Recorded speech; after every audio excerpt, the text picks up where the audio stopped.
6 हैं। आज से हम अपने बैच की शुरुआत करने जा रहे हैं जी, हरियाणा बीएससी के लिए। उम्मीद करता हूँ आप मुझे सुन भी पा रहे हैं। गुड इवनिंग जी सभी को। आपको सभी को बहुत बहुत शुभकामनाएं। आज से हम पढ़ाई शुरू करेंगे जी अपनी।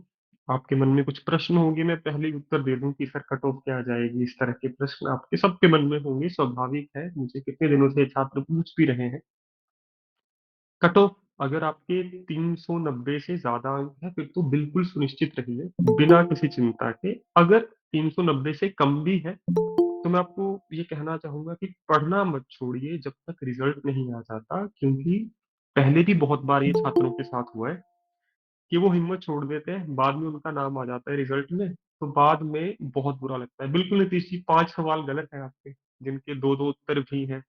डायरेक्ट से सीधे सीधे सवाल पूछे गए हैं जो मैंने छात्रों से सुना है। तो इन चीजों की चिंता मत कीजिएगा जी, ठीक है। ये हर बार होता है, पंजाब में भी हुआ था, उससे पिछली बार हरियाणा में भी हुआ था। तो इन छोटी छोटी चीजों की चिंता न कीजिए। आप सबको मैं एक संदेश देना चाहूंगा, जो भी छात्र आ रहे हैं तो कोई चिंता नहीं है। आपको पता है हम कैसे पढ़ेंगे, तो जल्दी जल्दी मैं आपको समझा देता हूँ छोटी छोटी चीजें अपनी कक्षा के बारे में। जब तक सभी छात्र आ भी जाएंगे 7-10 तक, हम किस किस दिन क्या क्या करेंगे ये सारा लिख रहा हूँ जी। मैं आपके समक्ष एक बार स्क्रीन शेयर कर लूँ। हाँ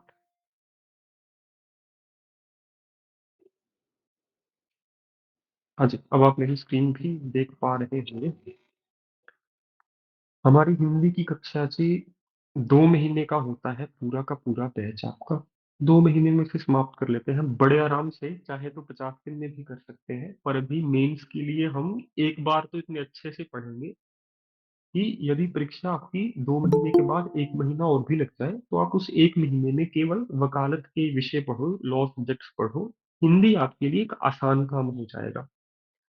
सबसे पहले ये मैं हर बार बताता हूँ पहले ही, ताकि बाद में किसके मन में संशय ना हो। आज हो गई जी 7 मार्च।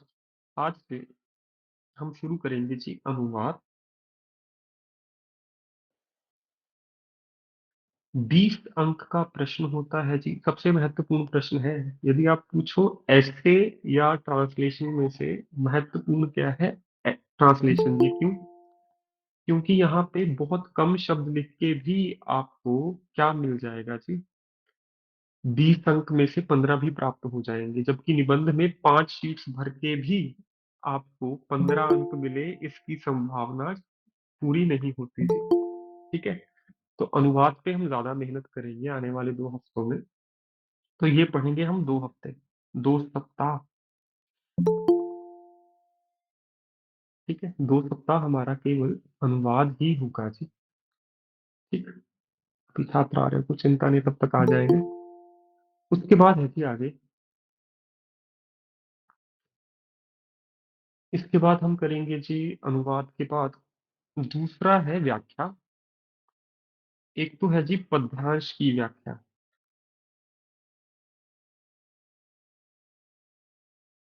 जो मेरे छात्र पहले से पढ़ रहे हैं उनके लिए तो सब आसान रहेगा। जो नए छात्र हैं, मैं आपसे एक विनती करना चाहूंगा। अनुवाद है जी ट्रांसलेशन, मैं लिख देता हूँ साथ साथ, ठीक है जी। ट्रांसलेशन, पद्यांश की व्याख्या, ये कविता भाग है जी। ये आती है जी 7.5 अंक की दो, मतलब 15 अंक आपको यहाँ पे मिलेंगे। ये भी चलेगी 2 सप्ताह। यहाँ पे आपके साथ हम क्या करेंगे इस बार, 10वीं, 11वीं तथा 12वीं कक्षा की व्याख्या, हरियाणा बोर्ड, ठीक है।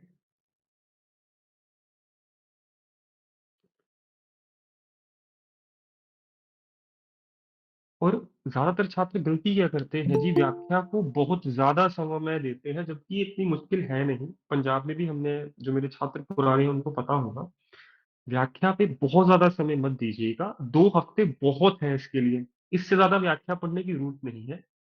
आपने क्या करना है, मेरे साथ व्याख्या करने का जो गुण है, कला है, वही सीखनी है।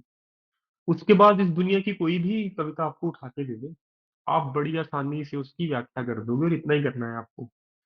क्योंकि यदि कवि और कविता का नाम पता हुआ तो आप लेके आओगे 7.5 में से 5.5 या 6 अंक। और यदि कविता और कवि का नाम न भी पता हुआ तो भी आप 5 अंक ले सकते हो। तो उस 1 अंक के लिए 20-25 घंटे देने से अच्छा है कि आप उस 20-25 घंटे कुछ और पढ़ लो, आपका फायदा होगा। ठीक है। तीसरा है जी गद्यांश की व्याख्या। ये थोड़ा सा अलग क्वेश्चन है, आप में से शायद कई छात्रों ने पहले ना पढ़ा हो, इस बार पहली बार पढ़ोगे। परंतु परीक्षा में सबसे आसान प्रश्न होता है जी। यहाँ पे क्या होगा, आपको पैराग्राफ, आपको आदत है प्रिसाइज राइटिंग करने की। यहाँ पे प्रिसाइज राइटिंग नहीं है, संक्षेप। आपने संक्षेपण नहीं करना, आपने इसको और ज्यादा इलेबोरेट करके लिखना होता है। बड़ा आसान सवाल है, या यदि आप करोगे मेरे साथ, आपको इसमें बिल्कुल भी कठिनाई का सामना नहीं करना पड़ेगा। अथवा हम कोशिश करेंगे इस कक्षा में कि उर्दू के शब्दों का कम से कम प्रयोग हो। जैसे हमेशा उर्दू का शब्द है, हिंदी का शब्द है सदैव।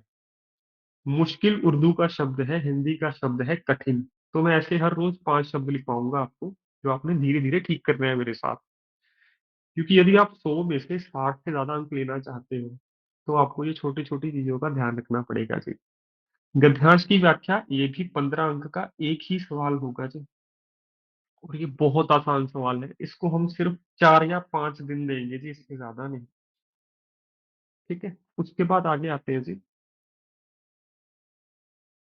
शब्द शुद्धि मैं आपको निबंध में करवाऊंगा। शब्द शुद्धि आती है जी 5 अंक की।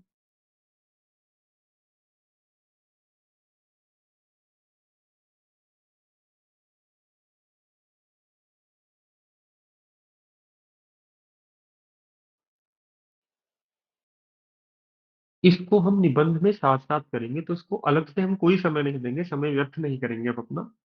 हाँ, सबसे महत्वपूर्ण है वाक्य शुद्धि। छात्रों के लिए सबसे मुश्किल होता है वाक्य शुद्धि, जो मैंने आज तक अपने पढ़ाने के जो मेरा ये अनुभव है इसमें सीखा है। और मैं आपको ये निश्चित करवाना चाहता हूँ, सुनिश्चित इंश्योर करना चाहता हूँ। आप खुद कहोगे मुझे इस बैच के खत्म होते होते कि सर सबसे आसान वाक्य शुद्धि है। ठीक है, ये भी 5 या 10 अंक की आ सकती है जी, और बहुत आसान है। जो छात्र मेरे साथ पहले पढ़े हैं उनसे मैं कहना चाहूंगा कि आप इस बार वाक्य शुद्धि पे समय मत लगाइएगा। हाँ, अनुवाद मैं सारे नए करवाऊंगा जो मैंने पहले नहीं करवाए कभी। तो पुराने छात्र भी अनुवाद कीजिए। पद्यांश सारे रिवाइज कर लीजिए मेरे साथ। गद्यांश भी बिल्कुल नए करवाऊंगा, फ्रेश करवाऊंगा। वाक्य शुद्धि के समय आप छुट्टी ले सकते हो मेरे से। ठीक है, वाक्य शुद्धि 1 हफ्ता चलेगी, 1 सप्ताह। उसके बाद आते हैं जी, सबसे महत्वपूर्ण है जी निबंध। ठीक है, निबंध हम करेंगे जी 2 सप्ताह। तो ये आपका 2 महीने का लगभग कार्य हो गया जी। और सबसे ज्यादा अंक निबंध में ही है। निबंध में भी आपके जुड़े हुए कई प्रश्न होंगे, निश्चिंत रहिए, सबके उत्तर दूंगा बाद में। पर ये है हमारा सिलेबस, हम किस किस दिन क्या क्या पढ़ेंगे, विषय सूची जिसको आप कहते हो हिंदी भाषा में। ठीक है। और इसमें कोई प्रश्न है पूछ लीजिए। ये है आपका सिलेबस, इसके अलावा कभी कुछ नहीं पूछा जिन्होंने। एक चीज जो मैंने नहीं लिखवाई, माफ कीजिए, वो है मुहावरे एवं लोकोक्तियां। क्योंकि इनको मिला के 90 हुए, मैंने अभी देखा 10 अंक बचे हैं हमें।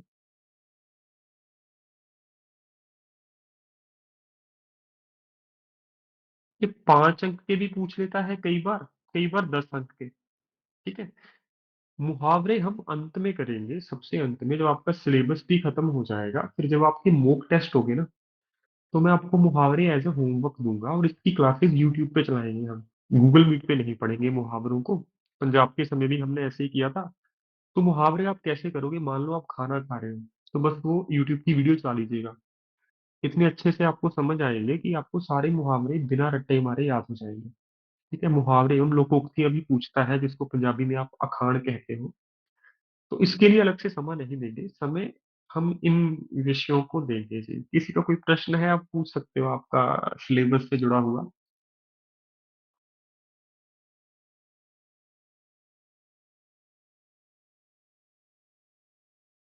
ठीक है, किसी का कोई सवाल नहीं है जी।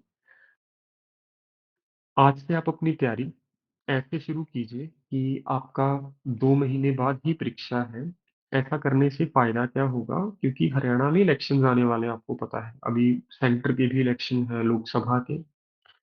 सरकार कोशिश करेगी सितंबर से पहले ही सारा कुछ समाप्त करने की। यदि सरकार ऐसा करना चाहती है तो सरकार को चुनाव होने के बाद जल्द से जल्द परीक्षा रखनी पड़ेगी। तो मैं आपको आज ही चेतावनी दे रहा हूँ, याद करवा रहा हूँ कि आप 2 से ढाई महीने तक का समय रखिए, इसके अंदर अंदर एक बार सारा समाप्त कर लीजिए, ताकि बाद में आपके पास आधे से 1 महीना हो रिवीजन के लिए, दोबारा से पढ़ने के लिए। प्रीलिम्स के समय भी आपको याद होगा, बहुत सारे शिक्षक छात्र सब कह रहे थे ये परीक्षा किसान आंदोलन की वजह से शायद एक्सटेंड हो जाए, डिले हो जाए। ऐसा कुछ नहीं हुआ। तो आगे भी चल के ऐसी अफवाहें बाजार में आती रहेंगी। पंजाब के समय भी आई, पंजाब के समय तो कुछ टीचर्स कह रहे थे कि पेपर आपका पोस्टपोन हो जाएगा। किसी की बात पे ध्यान मत दीजिए। आपको जज बनना है, अपना निर्णय आपको स्वयं लेना है। तो आज ही अपना पूरा टाइम टेबल बना लीजिए। हिंदी का मैंने आपका बनवा दिया, बाकी विषयों का भी बनवा लीजिए, एक सारणी बना लीजिए, समय सारणी। विश्वास कीजिए, यदि आप 2 महीने ईमानदारी से 8-10 घंटे लगाओगे ना, बड़े आराम से आपकी परीक्षा बहुत अच्छी होगी।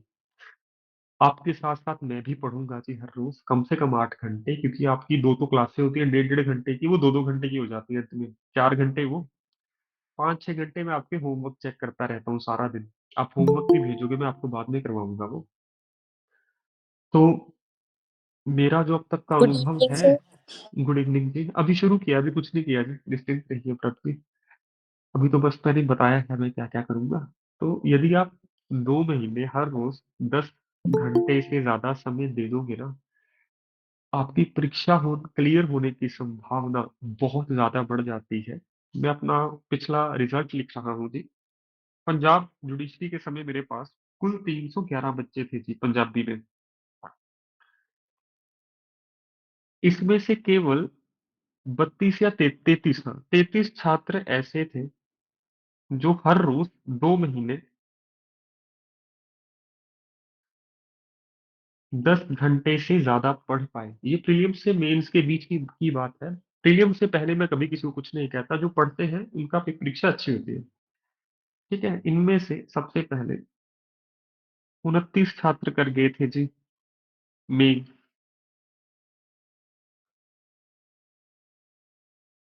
और इन 29 में से 19 छात्र आज जज हैं जी पंजाब में।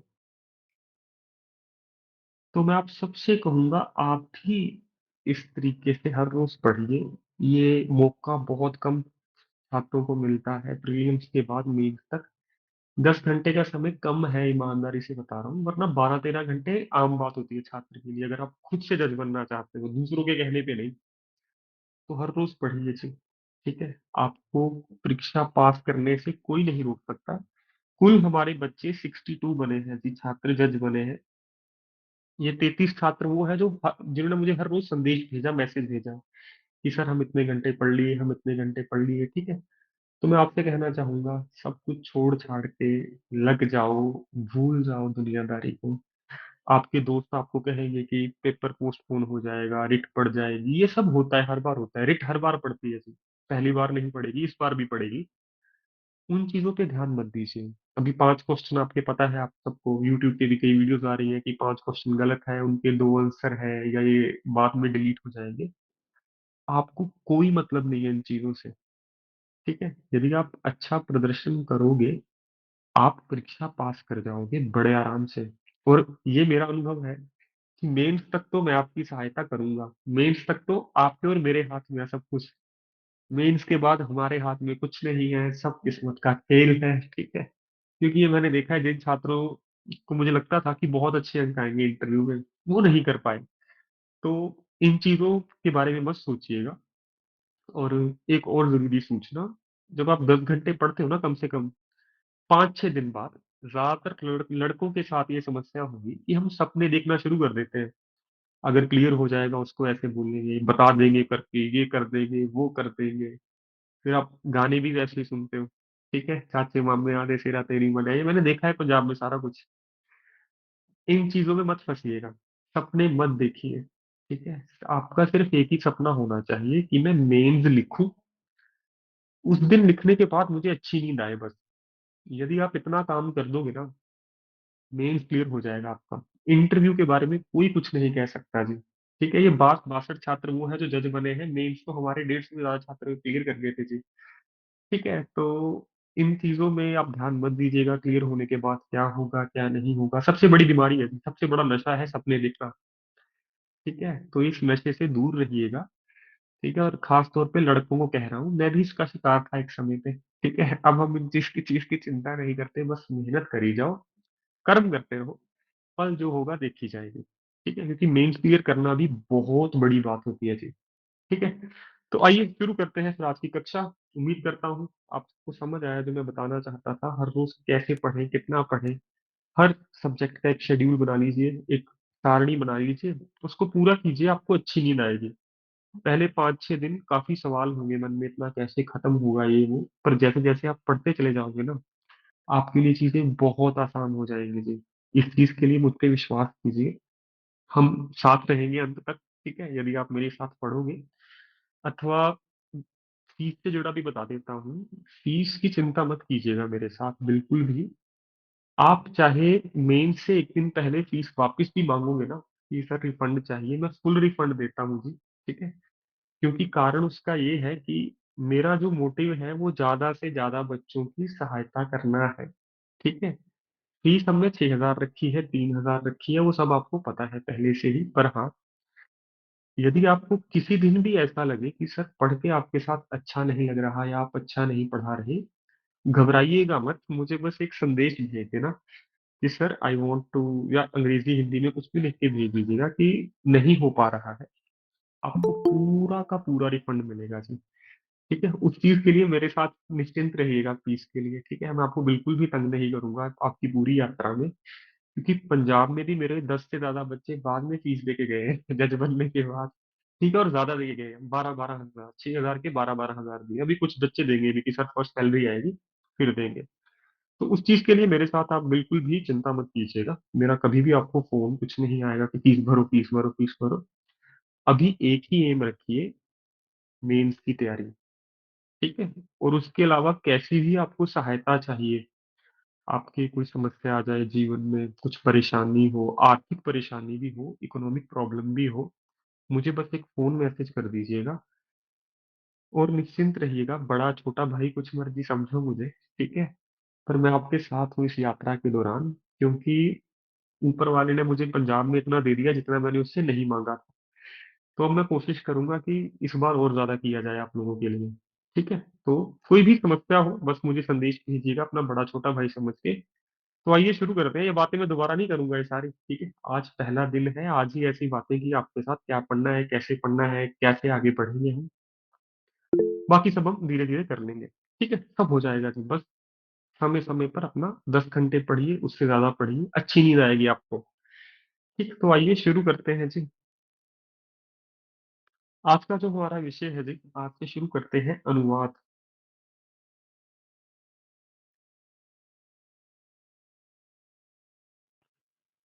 20 अंक का प्रश्न है जी, और यकीन मानिए, आपको पता होगा एक अंग्रेजी भाषा का शब्द है, इनपुट आउटपुट रेशो कुछ कहते हैं। हाँ, कॉस्ट बेनिफिट एनालिसिस। एक कभी यदि कोई इकोनॉमी का, अर्थव्यवस्था का छात्र होगा उसको पता होगा कॉस्ट बेनिफिट रेशो क्या होती है। मतलब कम से कम मेहनत करके ज्यादा से ज्यादा अंक प्राप्त करना, यही वो बिंदु है जी, जहाँ पे आप कम से कम मेहनत करके सबसे ज्यादा अंक प्राप्त कर सकते हो। तो अगले 14 डेज, 2 सप्ताह आप क्या करोगे, आपको होमवर्क भी क्लास में ही करना होगा मेरे साथ, बाद में आप होमवर्क नहीं करोगे, 1.5 घंटा केवल मेरे साथ पढ़ोगे, उसके बाद हिंदी नहीं पढ़नी।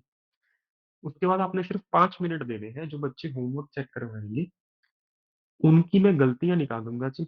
आप अपनी गलतियों को 5-5 बार लिखोगे बस। यदि आपने ये एक महीना कर लिया, आपकी लगभग 90 से 95% जो गलतियां हैं उसमें सुधार हो जाएगा। तो आप एक पेज के ज्यादा से ज्यादा 2 गलतियां करोगे, और एक पेज पे, एक पृष्ठ पे 1-2 गलतियां करना आम बात है, मैं भी करता हूँ।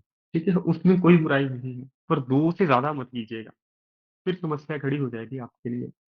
समस्या नहीं खड़ी होगी, मैं चाहता हूँ आपके 65 से ज्यादा अंक आए 100 में से, वरना होगा कि आप 60 तक ही सीमित रह जाओगे। ठीक है, तो हम एक पृष्ठ पे ज्यादा से ज्यादा दो गलतियां करेंगे। तो आइए शुरू करते हैं जी अनुवाद। सबसे पहले लिखते हैं इसके नियम, और मैं जो भी लिखता हूँ आप मेरे साथ साथ लिखा करो। इससे होगा कि आपकी लिखावट भी ठीक होगी, और आपकी गलतियां भी आपको पता नहीं चलेगा कब ठीक हो गई। ठीक है जी। तो आइए अनुवाद के नियम लिखिए जी। सबसे पहला नियम,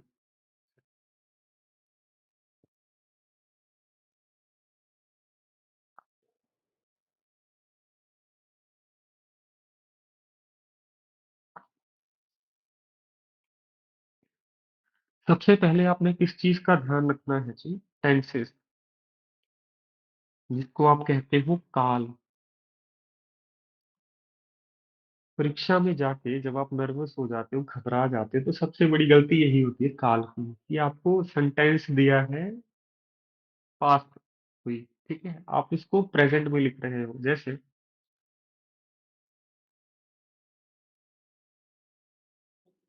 आई wanted to be a doctor. अब ये अंग्रेजी भाषा का एक सेंटेंस है, एक वाक्य है। अब परीक्षा में गलती कैसे हो सकती है? इसका बनेगा मैं डॉक्टर बनना चाहता था, या चिकित्सक। चिकित्सक भी कह सकते हो, डॉक्टर भी कह सकते हो। यदि आप लिखोगे मैं डॉक्टर बनना चाहता हूं, तो उसमें वो आपके अंक काट लेगा जी।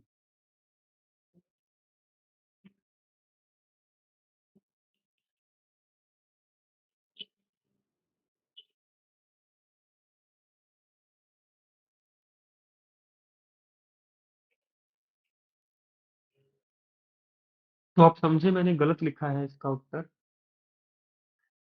कि हिंदी में मैंने लिख दिया वर्तमान काल। ठीक है, जबकि है क्या? पास्ट, वांटेड सेकंड फॉर्म है। ठीक है, तो यहाँ पे क्या आएगा? मैं डॉक्टर बनना चाहता था। समझ के बताइए पहला नियम क्या है, कि आपने किस चीज का ध्यान रखना है? टेंस का। ठीक है, आज करेंगे भी, हम पहले नियम कर लेते हैं। कोई भी हम विषय करेंगे सबसे पहले रूल्स ही करेंगे, ठीक है। दूसरा ये जी नियम,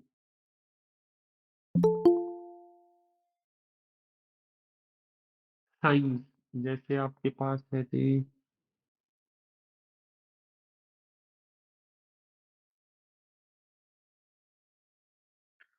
अब साइन क्या है? जैसे अंग्रेजी भाषा में आपके पास है, तो जो छात्र अभी आए हैं निश्चिंत रहिए, आज हम अनुवाद कर रहे हैं, ट्रांसलेशन। अभी दो नियम ही किए हैं, पहले एक ही किया है।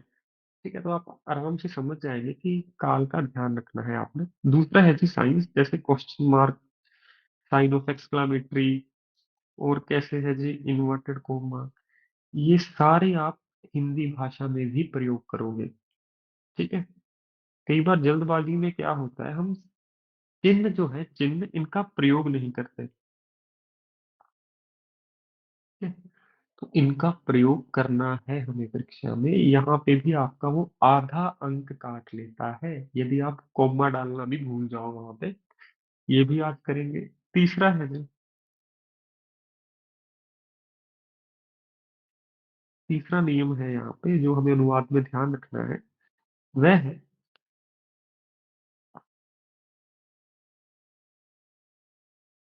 Numbers in different forms. मतलब 22 को तो आप हिंदी में भी 22 लिखोगे, परंतु यदि लिखते हो 1000, तो आप उसको ऐसे मत लिखना। अनुवाद करते समय उसको आपने लिखना है 1000।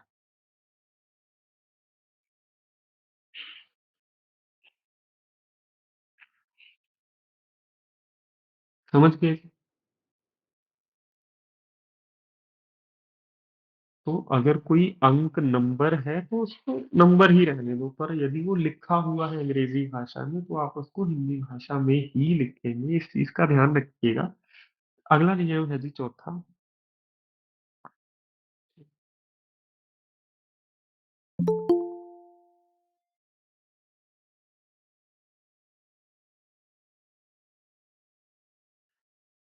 यदि किसी शब्द का अर्थ नहीं पता,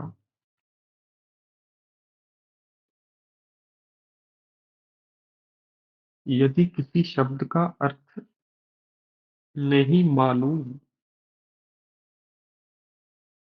तो खाली स्थान छोड़ दें।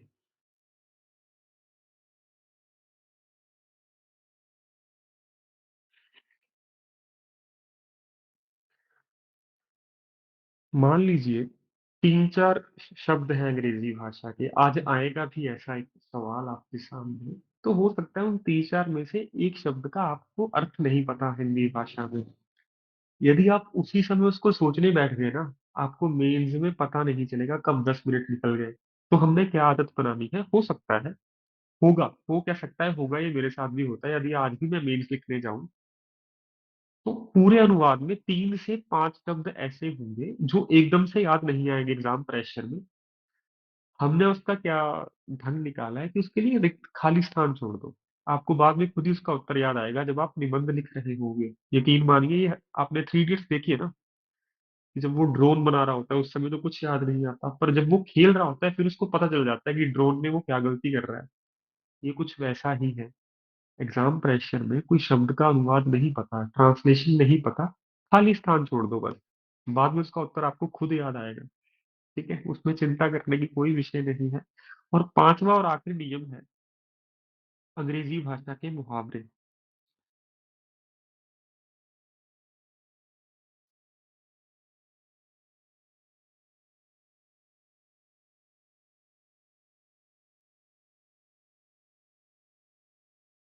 ठीक है, अब अंग्रेजी भाषा के मुहावरे आपके लिए कैसे समस्या बना सकते हैं, जैसे मैं आपको एक लिखता हूँ, आप इसका अनुवाद कीजिएगा।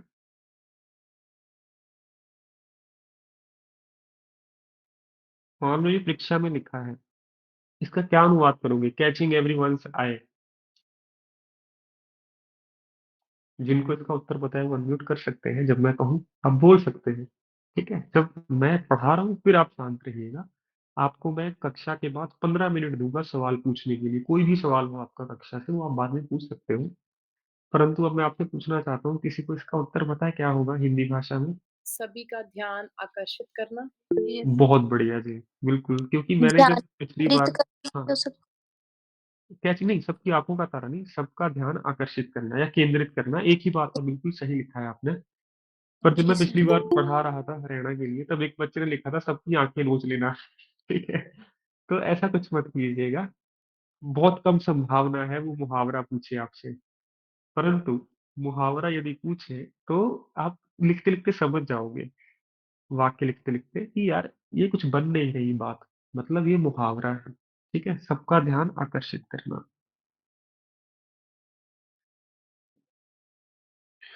और हाँ, सबकी नजरों में आना, बिल्कुल, ये भी बिल्कुल ठीक है जी। सबका ध्यान खींचना लिख लीजिए कम शब्दों में। सोमवार से जिन छात्रों की हिंदी थोड़ी कमजोर है वो क्या करेंगे, वो आएंगे 6:20 पे। 3 हफ्ते 40 मिनट दोगे, आधा घंटा, माफ कीजिए, 6:30 आएंगे आप। आधा घंटा आप मेरे साथ बेसिक्स की क्लास लगाओगे, जो बेसिक रूल्स हैं हिंदी भाषा के। 1 महीने में आपकी हिंदी बहुत अच्छी हो जाएगी। ठीक है, तो जिन छात्रों की हिंदी थोड़ी सी कमजोर है वो सोमवार से मेरे साथ क्या करेंगे, 6:30 बजे आएंगे क्लास में। आपको बस 2 घंटे हिंदी पढ़नी है, 3 हफ्ते। 3 हफ्ते के बाद आपके लिए फिर से आसान हो जाएगी हिंदी भाषा। तो ये है जी कुछ नियम अनुवाद के, जिनका हमें ध्यान रखना है, क्योंकि ये मेरा 7वां साल है पढ़ाते हुए। तो अगले महीने 7 साल पूरे हो जाएंगे, तो यहीं पर मैं सब छात्रों की गलतियां देखता हूँ कि ज्यादातर छात्र यही गलतियां करते हैं जल्दबाजी में। टेंस सबसे ज्यादा गलत लिखे जाते हैं, जहां पे मैं सबसे ज्यादा अंक बच्चों के काटता हूँ। साइन, एक आप यदि गलत चिन्ह लगाओगे या चिन्ह छोड़ दोगे तब आपका आधा अंक कट जाता है जी। नंबर वाली गलती होगी वो 1 अंक काट लेगा, क्योंकि वो बड़ा बुरा लगता है कि अंग्रेजी भाषा में जो कुछ नंबर लिखा है वो हिंदी में क्यों नहीं है।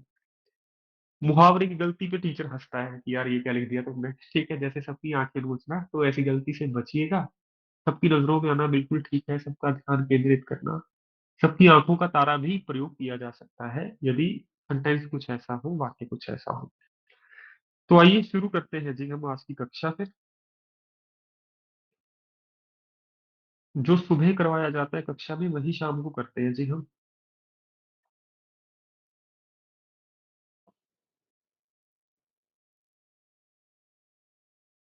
जी। तो ये एक प्रीवियस ईयर आपका अनुवाद है, जो पहले परीक्षा में आ चुका है हरियाणा में। बहुत आसान है जी। मुझे नहीं लगता उसको इतना आसान पूछना चाहिए जुडिशरी में। इसका कारण क्या है, जब बहुत आसान सवाल होता है तो शिक्षक बच्चों को कम अंक देता है, जब परीक्षा मुश्किल होती है तो शिक्षक ज्यादा अंक देता है आपको। ठीक है। तो इसका उत्तर मैं ही लिखूंगा आपके साथ साथ, आप भी लिखोगे मेरे साथ साथ। और इसके बाद वाला होगा आपका होमवर्क। ठीक है, वो आप सब करके मुझे सेंड करोगे। कल मैं आपको चेक करके भेजूंगा वो होमवर्क आपका। पहले इससे शुरू ही कर लेते हैं बिना समय व्यर्थ किए, आइए। बहुत सारे छात्रों ने ये पहले किया भी होगा मेरे साथ, कोई चिंता नहीं, आज दोबारा कर लीजिए। ठीक है, कल से आपको पुराने अनुवाद नहीं मिलेंगे, कल से सब अनुवाद नए होंगे सिर्फ। तो a small family is Indeed happy family, आइए लिखिए जी उत्तर। और एक नियम नहीं है, आपको पता होना चाहिए, यदि ए और एन, ठीक है, आर्टिकल है, आपको पता है ना ये। माफ कीजिएगा, मैंने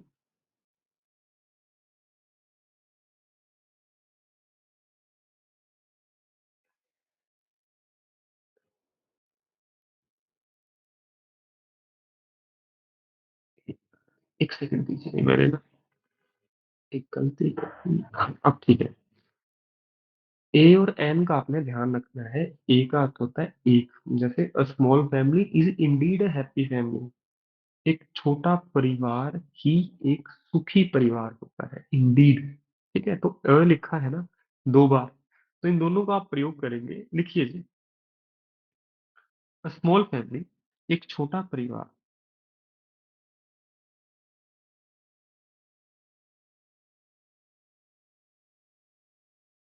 वास्तव में इंडीड एक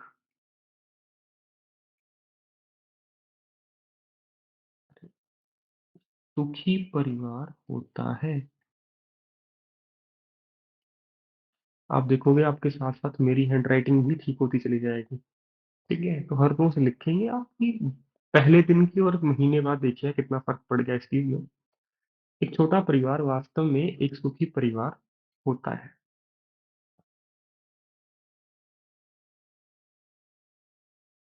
यहाँ पे देखिए, मैंने दो बार एक लिखा, कारण मैंने आपको पहले ही बताया ठीक है, आर्टिकल जो है अंग्रेजी भाषा का। It is mainly because in the stage of high prices, अब इसके बाद कोमा लगा है ना, तो आपने अनुवाद में भी कोमा लगाना है। It is mainly because in this days of high prices, ऐसा मुख्य तौर पर इसलिए है क्योंकि महंगाई के इन दिनों में it is very difficult to support a large family. एक बड़े परिवार का सपोर्ट को क्या लिखोगे आप बताइए।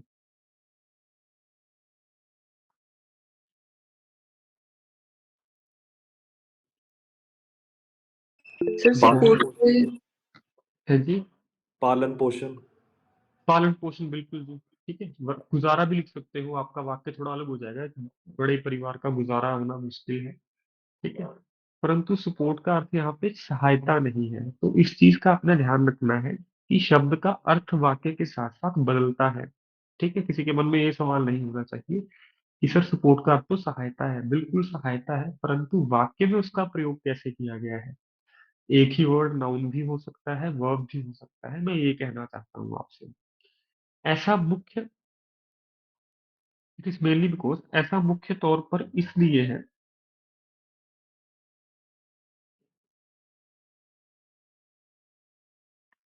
Because in these date of, क्योंकि महंगाई के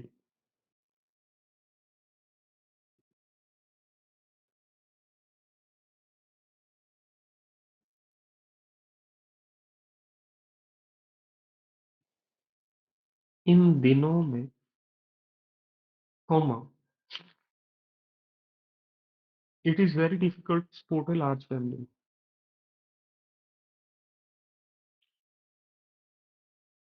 एक बड़े परिवार का गुजारा होना बहुत मुश्किल है, या एक बड़े परिवार का पालन पोषण करना बहुत मुश्किल है।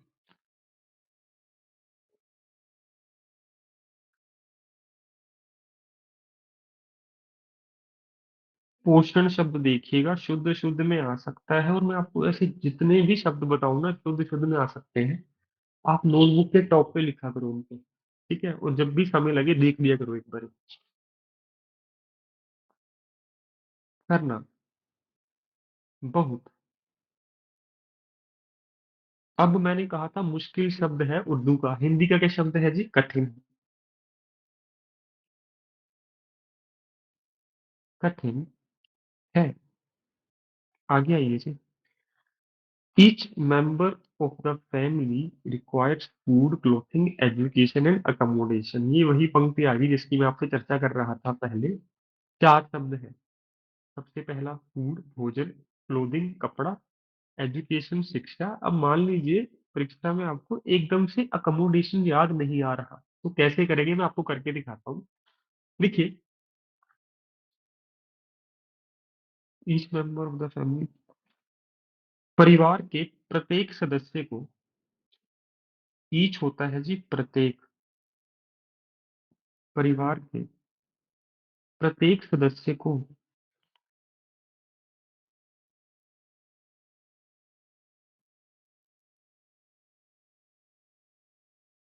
सबसे पहले है जी भोजन, क्लोथिंग, कपड़े, कॉमा, एजुकेशन, शिक्षा, तथा। अब मान लीजिए मुझे अकोमोडेशन एकदम से याद नहीं आ रहा। मेंस में क्या होगा, यदि आपने इस पे सोचना शुरू कर दिया ना, ओवर थिंकिंग, तो 10 मिनट निकल जाएंगे वेस्ट। तो स्थान छोड़ दो थोड़ा सा, ठीक है, नहीं पता कोई चिंता नहीं, इतनी इस जगह छोड़ी की आवश्यकता होती है। जरूरत शब्द को रिप्लेस कर दो आवश्यकता से, ठीक है, ये मैं लिखवाऊंगा अभी आपको अंत में। तो परिवार के प्रत्येक सदस्य को, अब अकोमोडेशन का अर्थ मुझे फिलहाल पता है, बस आपको करके दिखाया कि आपने परीक्षा में क्या करना है। क्या अर्थ है जी, अब बताइए मुझे इसका, अकोमोडेशन का। छत भी लिख सकते हो, छत की आवश्यकता है। रिहाइश। और आप रिहाइश लिख सकते हो जी। और हॉस्टल को आप क्या लिखते हो हिंदी भाषा में, ये भी परीक्षा में आ सकता है। बॉयज हॉस्टल, गर्ल्स हॉस्टल, छात्रावास लिखते हो ना, छात्रावास। वो बना है छात्र, संधि से बना है, छात्र और आवास को मिला के। बिल्कुल नहीं। तो यहाँ पे सबसे अच्छा शब्द क्या है? आवास। और यदि मान लो कुछ याद ना आए, तो जब परीक्षा समाप्त हो जाए वापिस आओ, 10 मिनट बचे होंगे आपके पास, आधा घंटा बचा होगा, निश्चित रहिए आधा घंटा कम से कम बचा के दूंगा आपको हिंदी में। 2.5 घंटे में पेपर खत्म हो जाएगा आपका। तब वापिस आके सोचो, कुछ समझ नहीं आ रहा, छत लिख दो, छत की आवश्यकता होती है, अकोमोडेशन मतलब छत, छत ही चाहिए रहने के लिए, ठीक है। दिस मीन्स मोर एक्सपेंसिव, इसका अर्थ है अधिक खर्च।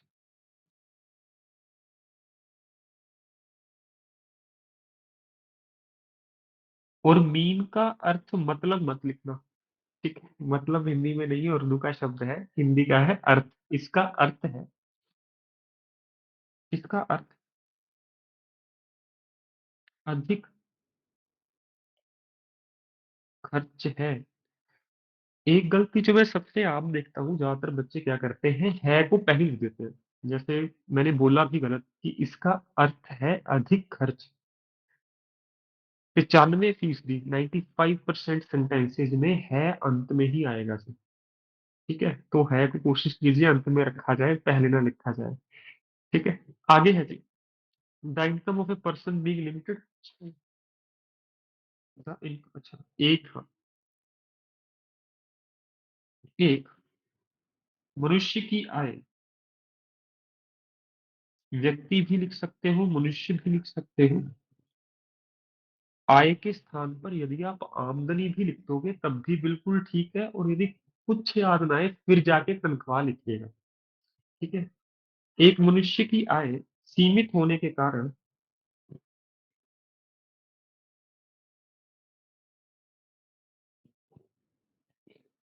आपको पीछे से आवाजें तो नहीं आ रही?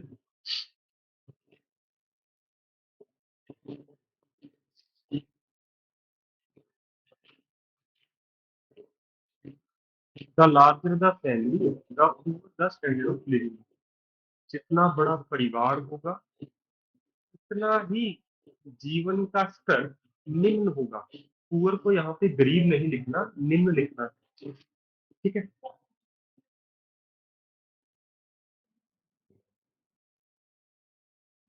जितना बड़ा परिवार होगा उतना ही जीवन का स्तर, स्तर आप कहते हो लेवल को, या फिर आप लिख सकते हो स्टैंडर्ड को। ठीक है, उतना ही जीवन का स्तर निम्न होगा। निम्न के स्थान पर और क्या लिख सकते हो जी, बताइए।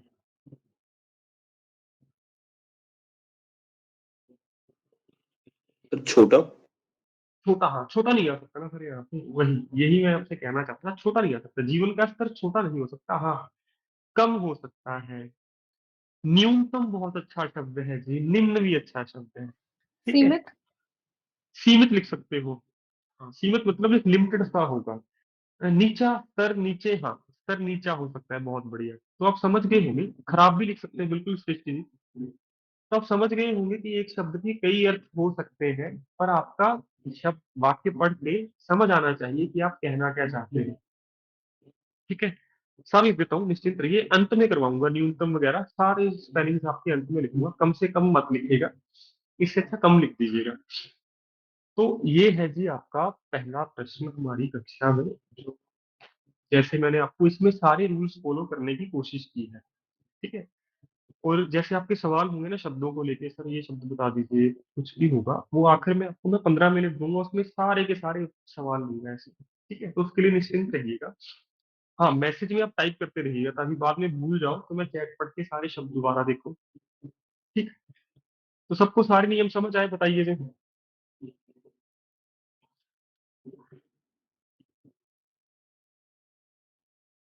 ठीक है, आगे आइए जी, आप लीजिए। इसका अगला हिस्सा भी कर ही लेते हैं साथ साथ, फिर उसके बाद आप होमवर्क करोगे। Suppose a couple's income is 25,000 per month. The state and that if they have two children, then it's 6,000. मान लीजिए,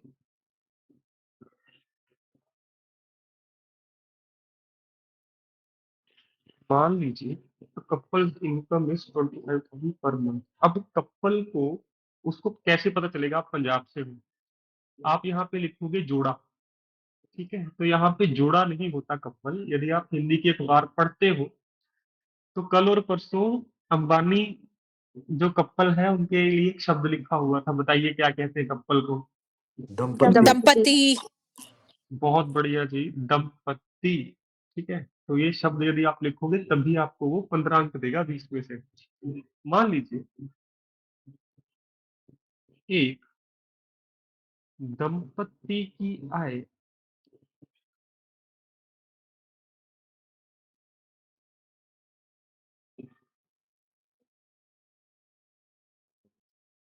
आप रुपए 25,000 ऐसे भी लिख सकते हो, या फिर 25,000 लिखने के बाद रुपए भी लिख सकते हो ऐसे। ठीक है, तो आपकी इच्छा है। आज एक ही सवाल पूछा है छात्र ने न्यूनतम, तो मैं भी लिख देता हूँ, वरना आपके, मुझे पता है मन में सवाल रहेगा। लिखिए, ये भी लिख दीजिए। वरना हम तो बच्चों के बड़े शौक होते हैं कि सर ये आगे सवाल आप पीछे देखकर कुछ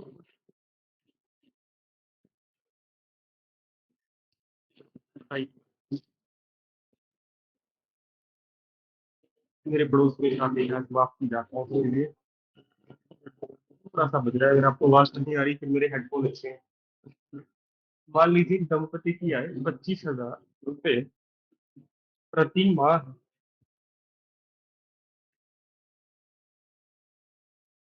आप प्रति माह भी लिख सकते हो, प्रति महीना भी लिख सकते हो, दोनों ठीक है।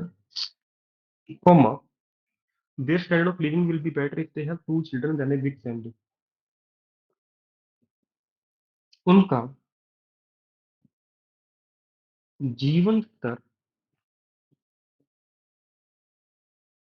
बेहतर होगा यदि बड़े परिवार के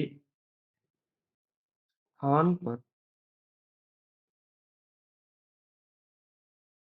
उनके दो बच्चे होंगे। ठीक है।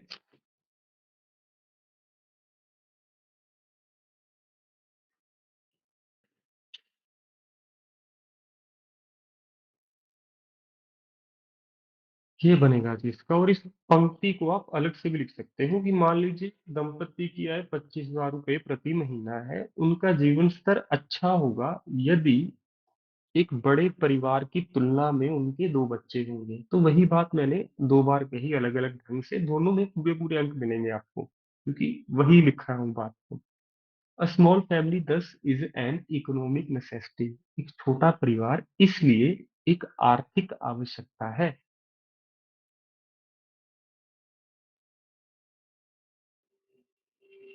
एक छोटा परिवार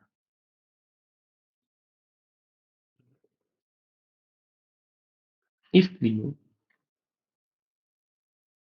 कॉमा, इज एन इकोनॉमिक, एक आर्थिक आवश्यकता है।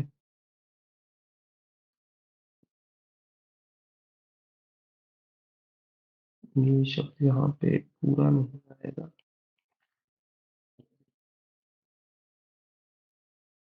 ठीक है। Only a small family can be a happy family as its members do not face economic problem. केवल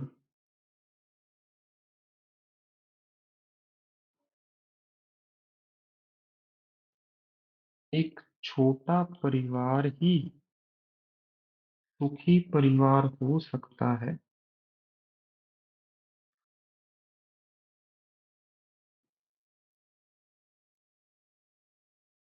क्योंकि अच्छा ठीक है, यहाँ पे आ जाएगा क्योंकि इसके सदस्यों को आर्थिक, अब देखो प्रॉब्लम है तो परेशानी ही लिखना, प्रॉब्लम्स होता तो परेशानियां होता। ठीक है। तो प्लूरल सिंगुलर में भी कई बार गलती हो जाती है, चल जाती है, इतनी गलती वो नहीं देखेगा।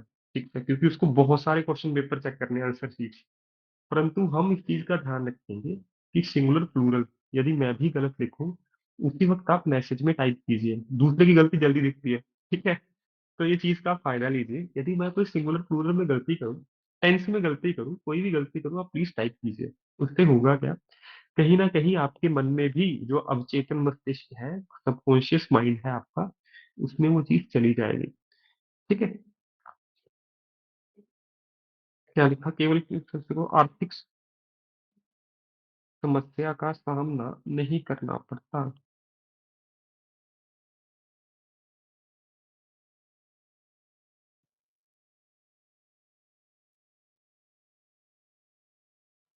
अंत में है, it can have a decent standard of living. इनका जीवन स्तर अच्छा हो सकता है। कैन मतलब सकता।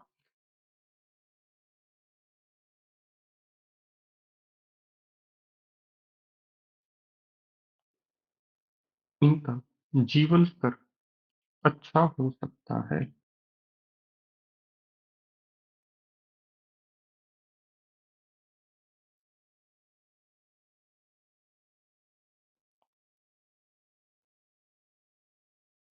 ठीक है। तो ये है जी हमारा एक अनुवाद, जिसको आप मॉडल अनुवाद कह सकते हो। ठीक है। तो प्रीवियस ईयर में आ चुका है, इसमें सारे नियम लग रहे हैं जी, जो हमने आज कक्षा में किए, पूरे के पूरे नियम को मौका प्रयोग किया, बस एक मुहावरा नहीं है इसमें, बाकी चारों के चारों नियम है। किसी का कोई सवाल हो, अब आप पूछ सकते हो मुझे। जैसे मैं आपका शब्द लिख देता हूँ, एक तो न्यूनतम। ठीक है। न्यूनतम वैसे होता है स्मॉलेस्ट, स्मॉलेस्ट वैल्यू, न्यूनतम इसका जो मूल्य है। ठीक है। और कोई प्रश्न हो जल्दी जल्दी पूछिए, फिर इसके बाद मैं आपको होमवर्क देने वाला हूँ।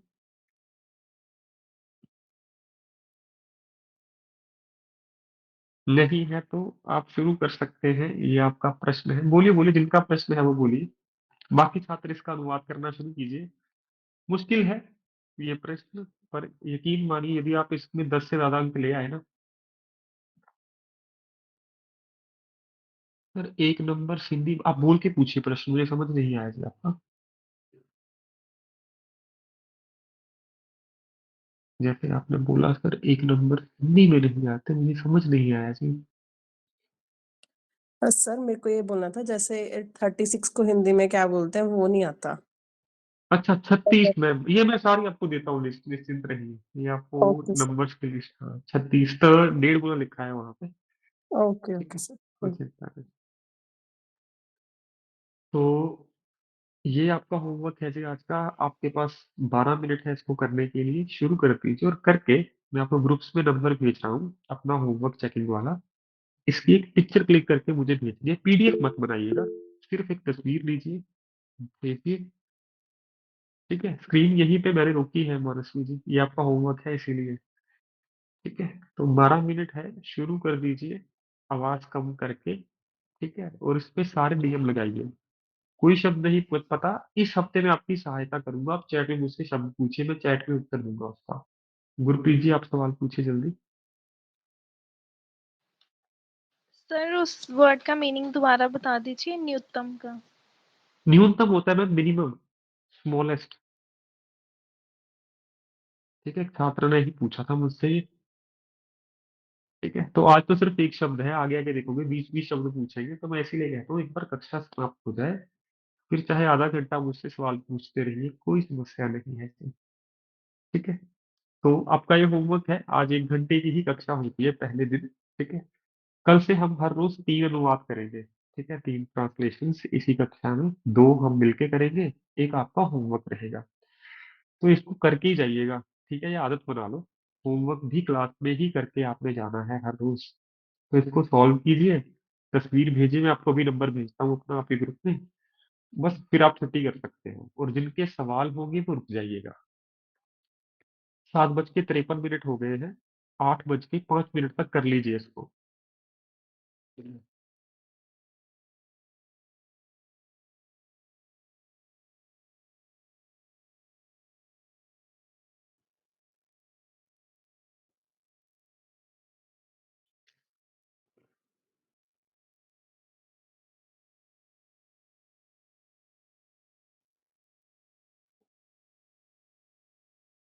हाँ पीडीएफ हर रोज मिलेगी जी आपको क्लास की, जो भी मैं करवाऊंगा आपको ये क्लास में मिलेगा हर रोज की।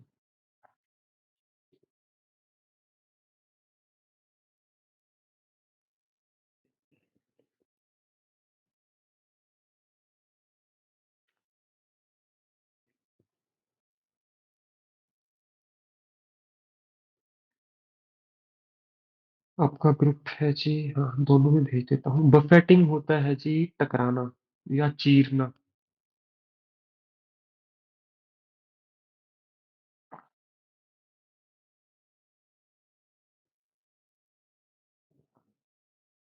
होमवर्क।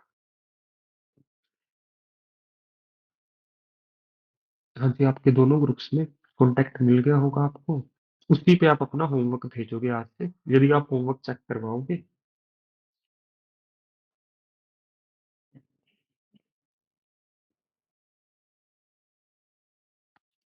तो मैं म्यूट कर रहा हूँ ताकि इसको डिस्टरबेंस ना हो। जो कोई सवाल होगा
समय हो गया है जी, जितना आपको मैंने दिया था। उम्मीद है आपने इसका उत्तर कर लिया होगा। जितना भी किया मुझे भेज दीजिए मेरे उस नंबर पे जो मैंने आपको ग्रुप में भेजा है। आज जितने भी आपके मार्क्स हुए, अंक हुए, और आज के पूरे 2 हफ्ते बाद जिस दिन ये पूरा हो जाएगा विषय, फिर टेस्ट होगा आपका, तब देखिएगा कितना फर्क आया, कितना अंतर आया आपकी लिखावट में या सब में। कोई बात नहीं मोनिका जी, आप अभी लिख लीजिए जब तक मैं बोल रहा हूँ। ये ग्रुप में भी मिल जाएगा आपको सारा, जितना भी मैंने आपको आज करवाया। तो कोशिश कीजिए कि समय के अंदर अंदर खत्म हो। अभी इस हफ्ते तो मैं आपकी सारी सहायता करूंगा, ठीक है। जितना भी आप प्रश्न पूछोगे उसके उत्तर दूंगा। अगले हफ्ते मैं आपको शब्दों के अर्थ नहीं बताऊंगा, आपको आदत बनानी है खाली स्थान छोड़ने की। हाँ जी, जिन्होंने होमवर्क कर लिया है वो कक्षा से विश्राम ले सकते हैं। लेड कहाँ है जी? Led, Alexander led his campaign. Led को लिखिए शुरुआत, शुरुआत आएगा जी यहाँ पे। ठीक है, तो जिन्होंने होमवर्क सेंड कर दिया है वो जा सकते हैं। बाकी छात्र आज अपने प्रश्न पूछ सकते हैं। कल से कक्षा 8:30 बजे तक होगी। आज पहली कक्षा थी, इसीलिए इसको थोड़ा सा छोटा रखा हमने। सर मॉर्निंग पूछ का ले, टाइम क्या है? सेम 7 to 8:30 जी। वो भी सेम होता है, जो शाम को करवाता हूँ सुबह भी वही करवाता हूँ जी। ठीक है सर।